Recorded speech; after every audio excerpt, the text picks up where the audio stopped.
বন্ধুরা, আমরা এখন মানালি থেকে সিমলার দিকে ফেরত যাচ্ছি। আমাদের গাড়ি সকাল 11টায় ছেড়েছে। আর মানালির এখনকার টেম্পারেচার, এখন বাজে 11:30 সকাল। আর মানালির এখনকার টেম্পারেচার হচ্ছে 5 ডিগ্রি সেলসিয়াস। সুন্দর রোদ উঠেছে বাইরে, বৃষ্টি বা বরফের কোনো নামগন্ধ নেই। ওয়েদার ফোরকাস্ট এখানে ফেল, আর কি করা যাবে, কপালে নেই।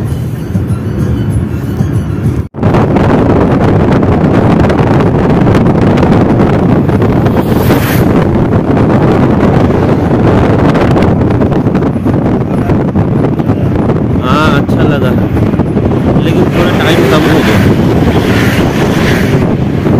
मेरा अभी आज भी रुकना था यहाँ पे, लेकिन जब बुक किए थे वहाँ से शिमला से मनाली का, तब बोला था हो जाएगा। मतलब उनका गाड़ी आज रिटर्न था, मुझे आज रुकना था। ठीक है, उन लोग ने बोला था जो ठीक है आप लोगों के लिए कल गाड़ी अरेंज कर देंगे।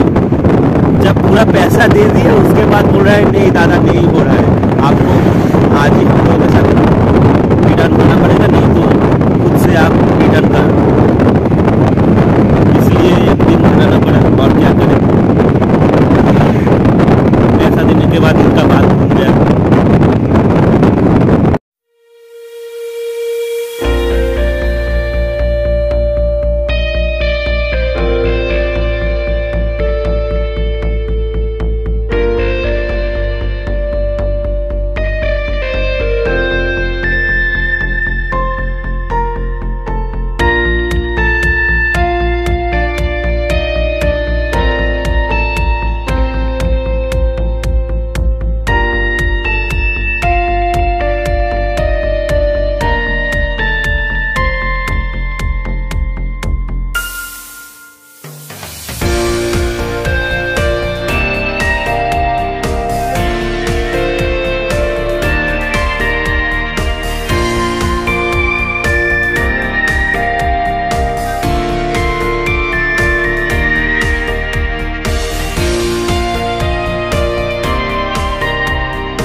क्या हुआ भाई जी?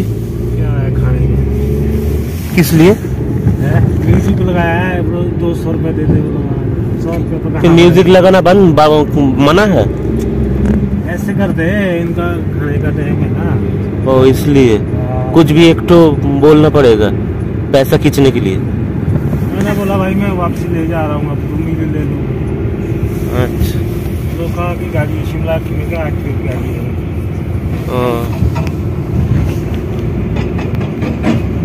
सोच लिया था ना मैं क्या पक्का खाने वाला, तभी इसने साइड को बुलाया मेरे को। हाँ देखा तो। বন্ধুরা, এই কলকাতার মতো সব জায়গাতেই পুলিশের অত্যাচার আছে, এখানেও সেটা দেখলাম। এখন আমরা মানালি থেকে সিমলার দিকে যাচ্ছি। আর এখন যেখানে আছি ওই জায়গাটার নাম হচ্ছে পান্ডো চেক পোস্টে আমাদের ড্রাইভার দাদাকে দাঁড় করালো এখানে হিমাচল পুলিশ। ড্রাইভার দাদাকে দাঁড় করিয়েই প্রথমে বললো বেল্ট পরেছো নাকি, দাদা তো দেখিয়ে দিলেই তো বেল্ট পরে আছি। তারপরে ইস্যু, টাকা তো নিতেই হবে, ইস্যু দেখিয়ে দিল, মিউজিক চলছে। মিউজিক একটু সামান্য লাউড, ওটা লাউড বলাও যায় না, কিছুই না। ওই জন্য দাদাকে গাড়ি সাইড করিয়ে 200 টাকা দাদার থেকে নিয়ে নিল। সব জায়গায় এই অত্যাচার আছে, আমাদের পশ্চিমবঙ্গ ছাড়াও আমি দেখলাম এখন হিমাচলেও এই অত্যাচার আছে। আপনারা কমেন্টে বলবেন এই অত্যাচারটা ঠিক কি ভুল। পরে আবার আপনাদের সঙ্গে দেখা হচ্ছে। বন্ধুরা, এখন আমরা যে জায়গায় দাঁড়িয়ে আছি সেই জায়গাটার নাম হলো পানাসা। আর এই ধাবাটার সামনে আমরা দাঁড়িয়েছি, এখানে একটু খেয়ে নেব কিছু, তারপরে আবার আমাদের গাড়ি নন স্টপ চলবে। কারণ বেরোতে একটু দেরি হয়ে গেছে, 11টার সময় বেরিয়েছি, সিমলা ঢুকতে ঢুকতে 8:30 9টা বেজে যাবে রাত্রি।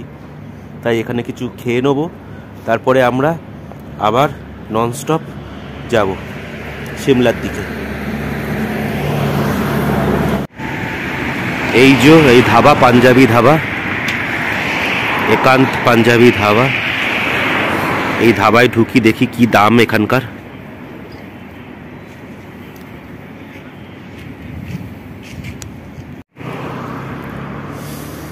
শুধু ভেতরে ঢুকে 2 কাপ চা খেলাম। চা খাওয়ার পরেই আমাদের কমপ্লিট হয়ে গেল, কারণ এখানকার চায়ের দাম 20 টাকা, তা আবার প্লেন ব্ল্যাক টি। আর বাকি খাবার দাবার আকাশ ছোঁয়া দাম। আমরা ঠিক করেছি সিমলা গিয়ে একেবারে খাবো, সিমলা কালীবাড়িতেই আবার উঠবো, উঠে ওখানেই খাবো, একেবারে ডিনার করবো ভালো মতো জমিয়ে।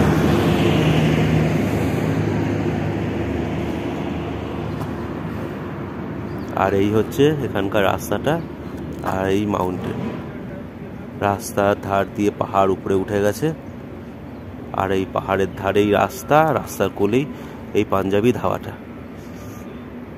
খাবার দাবারের এখানে প্রচুর দাম। সাধারণ ভাত মানে থালি, প্লেন ভেজ থালি 250 টাকা করে এখানে। শুধু ওই মানালিতে আমাদের যে ধাবাটাতে খেলাম, দেখালাম, ওখানেই সবচেয়ে কম পেলাম 120 টাকা। আবার চাইলে দিচ্ছে, কিন্তু এই সব জায়গায় আর দেবে না। ওই প্রথমবার থালার মধ্যে যেটুকু পাবেন বা তোমরা পাবে সেইটুকুই খেতে হবে, পরে আর চাইলে পাবে না, তখন আবার এক্সট্রা চার্জ। পার প্লেট ভাত 80 টাকা, সাদা ভাত। আর সিমলা কালীবাড়ি যত খুশি তত খাও, মিল সিস্টেম। চলো যাই, সিমলা কালীবাড়িতে গিয়ে উঠবো, আবার ওখানেই খাওয়া দাওয়া হবে।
এই নদীটা দেখতে পাচ্ছ বন্ধুরা, এটা হচ্ছে সুকেতি খাদ নদী, এই নদীর নাম। এখন আমরা মান্ডিতে প্রবেশ করে ফেলেছি। মান্ডি পর্যন্ত ন্যাশনাল হাইওয়ে 3 নম্বর ন্যাশনাল হাইওয়ে ধরে আসছিলাম। তারপর মান্ডি মোড় থেকে আমরা বাঁ দিকে 154 নম্বর জাতীয় সড়ক ধরে এগিয়ে চলেছি।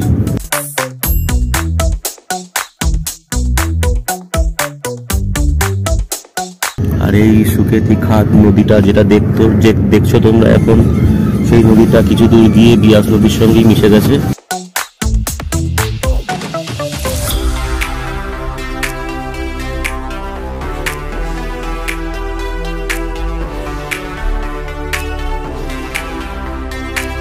এটাই হচ্ছে সুকেতি খাদ নদী,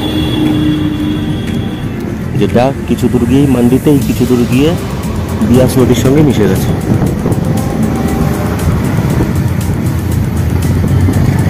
মান্ডি থেকে বিয়াস নদী পাঞ্জাবের দিকে ঘুরে গেছে।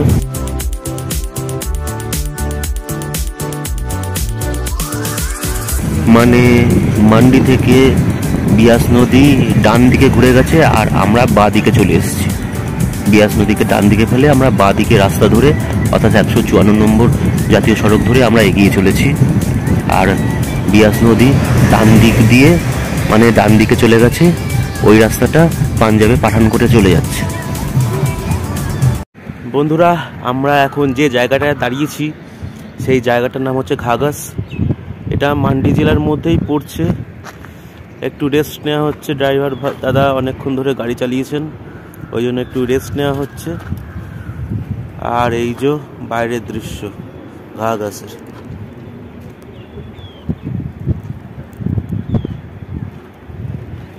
এই রাস্তা, আমরা ওই দিকেই যাবো, যেদিক থেকে ওই গাড়িটা আসছে দেখছেন বা দেখছো তোমরা, ওই দিকেই আমরা যাব। আর এই রাস্তার ধারে দোকান আছে, জ্যাকেটের দোকান, আরো অনেক দোকান আছে, খাবারের দোকানও আছে। আমরা এই দিক দিয়ে এসেছিলাম। চলো একটু রেস্ট নিয়ে আবার আমাদের যাত্রা শুরু করা যাক। এখন ঘড়িতে বাজে বিকেল 3:30, আর আমরা আমাদের যাত্রাপথের প্রায় 150 কিলোমিটার চলে এসেছি। আর প্রায় 90 কিলোমিটারের মতো আমাদের যাত্রা বাকি আছে। এখন ঘড়িতে বাজে বিকেল 3:30, মোটামুটি 6টা 6:30 বেজে যাবে মনে হচ্ছে আমাদের সিমলা ঢুকতে ঢুকতে। চলো দেখা যাক আর কত সময় লাগে। আর আজকে আমরা এই গাড়িটা করে ফিরছি। কালকে 9 সিটার গাড়ি ছিল, যে গাড়িটা করে পরশুদিন এসেছিলাম মানালিতে, 9 সিটার গাড়ি ছিল।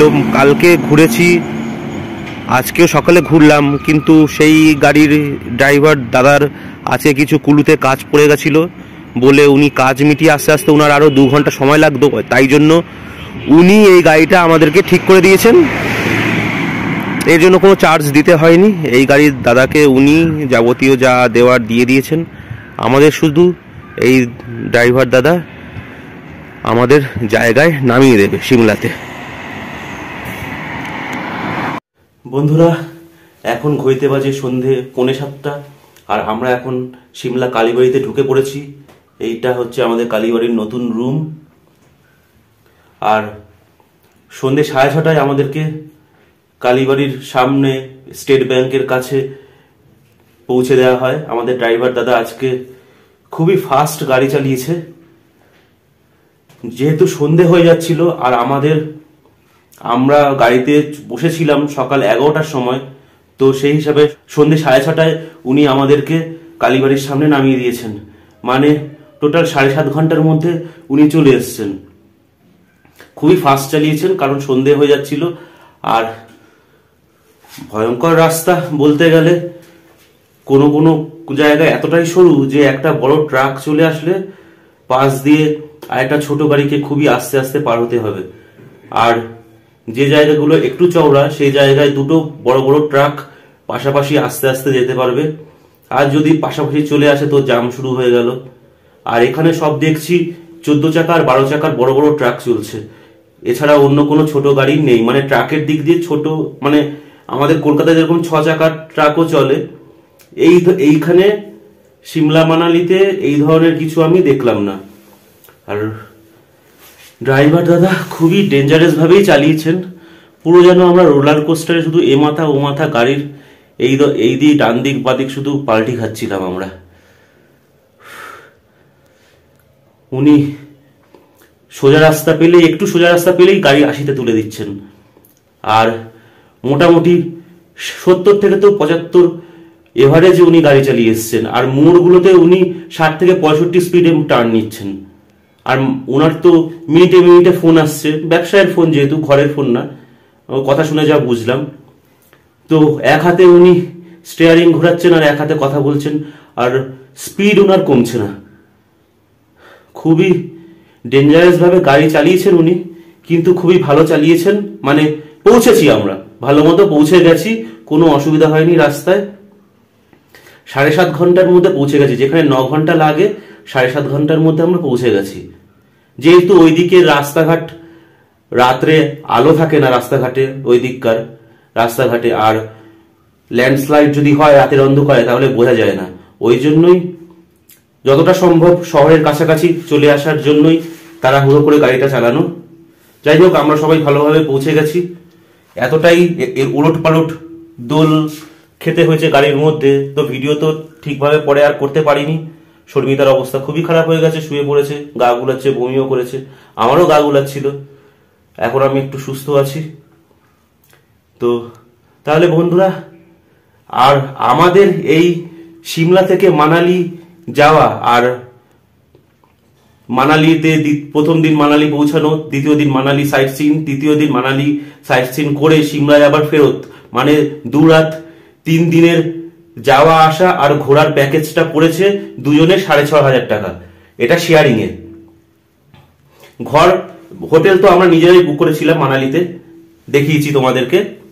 আর শুধু এই ঘোরা যাওয়া আসা, সিমলা থেকে মানালি যাওয়া, মানালিতে ঘোরা 2 দিন, আর তৃতীয় দিন আবার সিমলাতে ফেরত, এই পুরো খরচাটা আমাদের দুজনে 6,500 টাকা পড়েছে।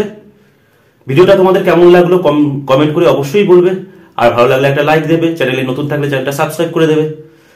পরে আরো ভিডিও আসছে, আমাদের সঙ্গে থেকো আর সাপোর্ট করো আমাদেরকে। টাটা।